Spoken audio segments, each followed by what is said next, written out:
ധൃതരാഷ്ട്രരുടെ രണ്ടാമത്തെ പുത്രനാണ് ദുശാസനൻ. തന്റെ ജ്യേഷ്ഠനായ ദുര്യോധനനോട് എല്ലാ തരത്തിലും പൂർണ്ണ വിധേയത്വം പുലർത്തുന്ന വ്യക്തിയായി മഹാഭാരതത്തിൽ ദുശാസനനെ ചിത്രീകരിച്ചിരിക്കുന്നു. പാണ്ഡവർ ദ്രൗപദിയെ പണയപ്പെടുത്തി ചൂതുകളിച്ച് പരാജയപ്പെട്ടപ്പോൾ സഭയിലേക്ക് ദ്രൗപദിയെ വലിച്ചിഴച്ചു കൊണ്ടുവന്ന് വസ്ത്രാക്ഷേപം ചെയ്തത് ദുശാസനനായിരുന്നു.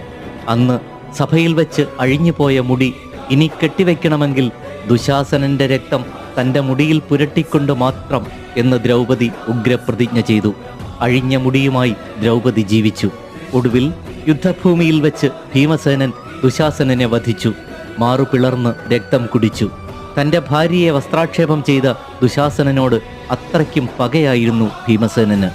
ദുശാസനന്റെ രക്തം മുടിയിൽ പുരട്ടിയതിനു ശേഷമാണ് കൗരവസഭയിൽ വെച്ച് ദുശാസനൻ വലിച്ചിഴച്ച തലമുടി ദ്രൗപദി വീണ്ടും കെട്ടിവെച്ചത്. അങ്ങനെ ആ പ്രതിജ്ഞ ദ്രൗപദി നിറവേറ്റി.